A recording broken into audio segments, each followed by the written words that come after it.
بسم اللہ الرحمن الرحیم۔ روزہ رسول صلی اللہ علیہ وآلہ وسلم اور حضرت فاطمہ الزہرا رضی اللہ تعالی عنہ کی قبر انور پر حاضری دینے کے بعد تاجدار مملکت صبر و رضا سید الشہداء امام مظلوم سیدنا امام حسین رضی اللہ تعالی عنہ بیت الشرف میں تشریف لے گئے۔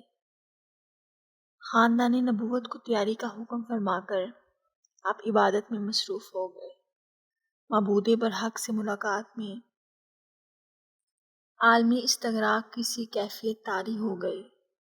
اسی کیف و مستی میں تہجد کا وقت قریب آ گیا۔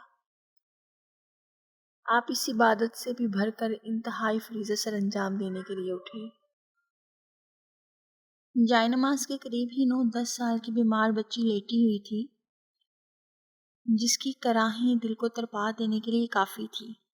آپ نے اٹھ کر بچی کے سر پر ہاتھ پھیرا تو یوں محسوس ہوا جیسے انگاروں پر ہاتھ رکھ دیا گیا ہو۔ آپ نے جلدی سے ہاتھ اٹھا کر نبض دیکھی تو آپ تڑپ کر رہ گئے۔ بخار اس قدر تیز تھا کہ اس کی حدت سے آپ کا دل پگھل پگھل کر آنسوؤں کی صورت اختیار کر گیا۔ آپ نے جلدی سے دستار مبارک کے پلو سے رخساروں پر ڈھلکے ہوئے آنسوؤں کو جذب کیا اور اپنے فرائض کی ادائیگی کا تصور کر چند قدم آگے بڑھ گئے۔ ناموس رسول صلی اللہ علیہ وآلہ وسلم سب کی سب جاگ رہی تھی۔ شہزادگان والا تبار عالی وقار بھی اٹھ کر وضو فرما کر نماز تہجد ادا فرمانے لگے۔ سب لوگ نماز ادا کر کے فارغ ہو چکے تو آپ نے فرمایا اب بلا تخیر سفر کا آغاز کر دیا جائے اور مدینہ الرسول صلی اللہ علیہ وآلہ وسلم کو خون سادات سے رنگین ہونے سے بچانے کے لیے جس قدر ممکن ہو اپنی تمام تر راحتوں اور خوشیوں کی قربانی دے دی جائے۔ مختصر یہ کہ بخار میں نیم بے ہوش بچی کوئی اور نہیں بلکہ معصوم سغرا تھی۔ یہ پاسبان حرم رخت سفر باندھ کر عازم مکہ معظمہ ہونے لگا تو شدتی بخار کی وجہ سے نیم بے ہوش بچی کے چہرے پر پانی کے چھینٹے مار کر ہوش میں لایا گیا۔ افراد خانہ کو گھر کا سامان سمیٹنے دیکھا تو بیمار سغرا بھی تڑپ اٹھی۔ دل اس شدت سے دھڑکنے لگا جیسے بے تیل کے دیا۔ بیمار سغرا کی کیفیت اپنے والدین کی نگاہوں سے اوجھل نہ رہ سکی۔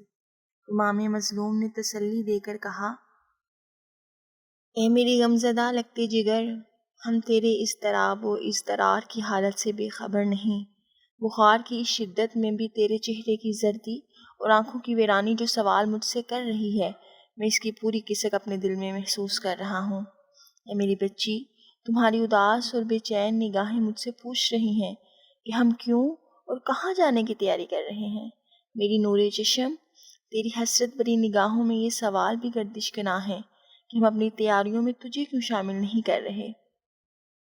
میں بہت بڑے امتحان کے لیے ایک ایسے مقام پر جا رہا ہوں جس جگہ میرے نانا حضور صلی اللہ علیہ وآلہ وسلم نے مصیبتوں کا گھر اور بلاؤں کا مسکن فرمایا ہے۔ میں تمہیں اس سے زیادہ کچھ نہیں بتا سکتا۔ میری بیٹی، صبر کرنا تو صابر کی بیٹی ہے، صابرہ بن کر رہنا، اس لیے کہ اللہ تعالیٰ صبر کرنے والوں کے ساتھ ہے۔ اس گفتگو کے بعد حضرت امام عالی مقام نے غمزدہ بچی حضرت معصوم سغرا کی طرف آخری حسرت ناک نگاہ ڈالی اور گھر سے باہر نکل آئے۔ گھر سے باہر تشریف لانے کے بعد آپ نے ام المؤمنین حضرت ام سلمہ رضی اللہ تعالی عنہا کو بچی کا خیال رکھنے کی نصیحت فرمائی اور اہل بیت کے تمام افراد بیمار بچی کے سر پر دست شفقت پھیر کر واپس آتے گئے اور پھر یہ قافلہ نور طلوع سحر سے پہلے ہی مکہ معظمہ پہنچ گیا۔ مکہ معظمہ میں جب آپ کی تشریف آوری کا پتہ چلا تو ہر شخص کے چہرے پر مسرت کی لہر دوڑ گئی۔ جیسے جیسے لوگوں کو آپ کی آمد کی اطلاع ملتی، گروہ در گروہ آپ کی زیارت کے لیے آنا شروع ہو گئے۔ ان دنوں مکہ معظمہ کے گورنر سعید بن عاص تھے۔ اگرچہ آپ یزید ہی کی طرف سے حاکم تھے اور خاندان بنو امیہ کے ہی فرد تھے، مگر رسول اللہ صلی اللہ علیہ وآلہ وسلم کے خاندان والوں کا بے حد احترام کرتے تھے، اس لیے سوائے سیدنا امام حسین رضی اللہ تعالی عنہ کی مصروفیات پر نگاہ کر رکھنے کے کسی بھی امر میں مزاحمت نہ کیا کرتے تھے، اور نہ ہی انہوں نے آپ کو بیعت یزید پر آمادہ کرنے کی کوشش کی۔ امام عالی مقام سیدنا امام حسین رضی اللہ تعالیٰ عنہ کو مکہ معظمہ تشریف لائے ہوئے ابھی تھوڑا ہی عرصہ گزرا تھا کہ تمام مملکت اسلامیہ میں خبر مشہور ہو گئی کہ نواسۂ رسول صلی اللہ علیہ وآلہ وسلم مدینہ منورہ چھوڑ کر مکہ معظمہ میں تشریف لے آئے ہیں۔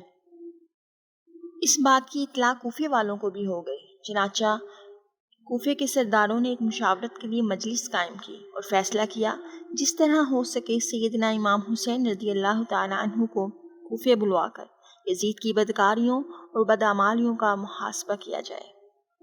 چنانچہ انہوں نے اس مشورے کو عملی جامہ پہناتے ہوئے حضرت امام علی مقام حضرت امام حسین رضی اللہ تعالیٰ عنہ کی بارگاہ میں تمام کوفے والوں کی طرف سے ایک خط لکھا، جس میں بتایا گیا کہ ہم لوگ پہلے ہی یزید کی بدکاریوں کے خلاف ہیں، اس کی بیعت کا پٹا اپنی گردنوں سے اتار چکے ہیں، اس سے اظہار بیزاری کر چکے ہیں، اور یہاں آپ کی تشریف آوری سے قبل ہی آپ کو اپنا امام اور والی تصور کرتے ہیں۔ یہ خط ابھی زیر غور ہی تھا کہ اہل کوفہ کے خطوط کا تانتا ہی بند گیا، جن کا مضمون کچھ اس طرح ہوتا: اے امام، ہم یزید سے اظہار بریت کر چکے ہیں، ہم یزید سے اظہار بیزاری کر چکے ہیں، اس لیے آپ جب تک ہمیں دخل بیعت نہ فرمائیں گے ہماری حالت شتر بے مہار کی سی رہے گی۔ یزید کی برائیاں آپ سے بھی پوشیدہ نہیں ہوں گی، وہ ہرگز مسلمانوں کا خلیفہ کہلانے کا مستحق نہیں ہے، وہ کھلم کھلا حدود شریعہ کو توڑنے والا ہے، وہ حرام کو حلال سمجھتا ہے، وہ نماز کو ترک کرتا ہے، وہ شراب کو پیتا ہے۔ اس کی ان حرکات کا محاسبہ آپ نہیں کریں گے تو کون کرے گا؟ ہم سب آپ کے غلام ہیں اور یزید کو کسی صورت بھی پسند نہیں کرتے۔ عوام کے دلوں میں یزید سے نفرت کا لاوا پک چکا تھا اور صرف آپ ہی کا انتظار ہے۔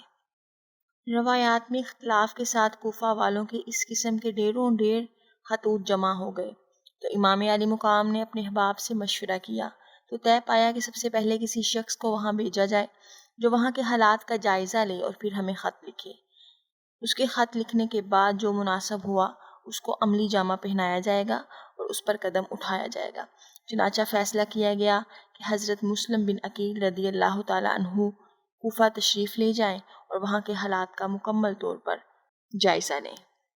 حضرت مسلم بن عقیل رضی اللہ تعالیٰ عنہ نے قرۂ فال اپنے نام نکلتے دیکھا تو نہایت ہی مسرت کا اظہار کیا۔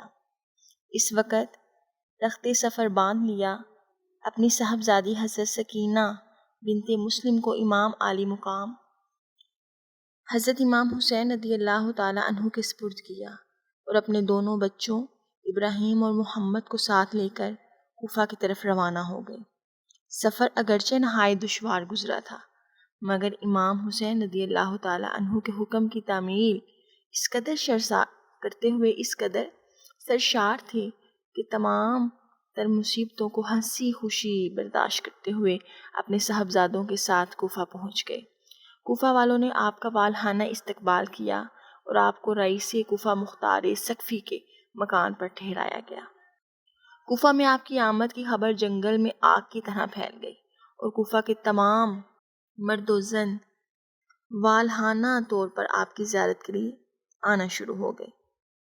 لوگوں کی اس محبت پر آپ نے یوں فرمایا کہ شہزادے رسول سیدنا امام حسین رضی اللہ تعالیٰ عنہ بھی جلد ہی تشریف لانے والے ہیں۔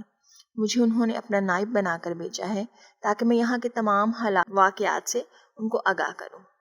میں تمہارے حالات سے مکمل طور پر آگاہی حاصل کرنے کے بعد انہیں خط لکھوں گا، جس کی روشنی میں وہ فیصلہ فرمائیں گے کہ یہاں آئیں گے یا نہیں آئیں گے۔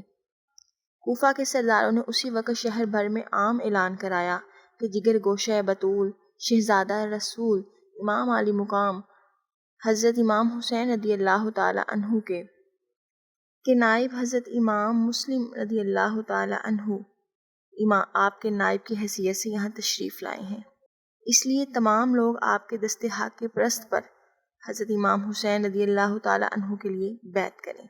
چنانچہ چند لمحات بعد ہی لوگ ایک زبردست ہجوم کی صورت میں آپ کے پاس تشریف لے آئے، اور پہلے ہی روز لوگوں نے جناب امام حسین رضی اللہ تعالیٰ عنہ کے لیے حضرت امام مسلم رضی اللہ تعالیٰ عنہ کے ہاتھ پر 12,000 اور پھر دوسرے دن اس کی تعداد 40,000 تک پہنچ گئی۔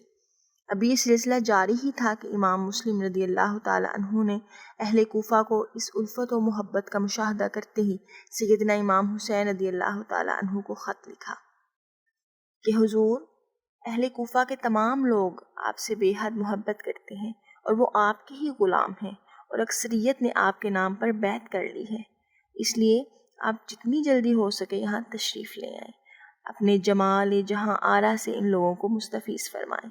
یہ خط امام عالی مقام رضی اللہ تعالیٰ عنہ کو بھیج دیا گیا۔ کوفہ میں رہنے والوں میں کچھ لوگ یزید کے جاسوسی کے طور پر اپنا فرائض سر انجام دے رہے تھے۔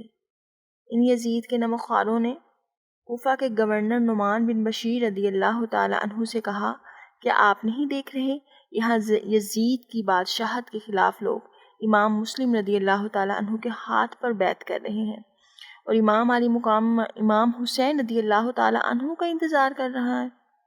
اے گورنر، کیا آپ نہیں دیکھ رہے لوگ یزید کے خلاف جا رہے ہیں اور امام حسین رضی اللہ تعالیٰ عنہ کا انتظار ہو رہا ہے؟ اے گورنر، کوفہ اگر آپ کی خاموشی اور لا تعلقی کا یہی حال رہا تو ان قریب نہ ہی یہاں یزید کی بادشاہت قائم رہے گی اور نہ ہی آپ کی گورنری۔ نعمان بن بشیر رضی اللہ تعالیٰ عنہ نے کہا، تمہارے خیال میں مجھے کیا کرنا چاہیے؟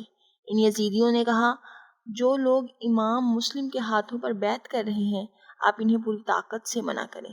نعمان بن بشیر رضی اللہ تعالیٰ عنہ نے کہا، جو گورنری اہل بیت کے ساتھ بغض اور دشمنی رکھنے میں ملے مجھے اس سے ہرگز نہیں چاہیے، مجھے یہ گورنری نہیں چاہیے۔ یزیدیوں نے صورتحال سے یزید کو آگاہ کرنے کے لیے فوراً ایک وفد دمشق روانہ کر دیا۔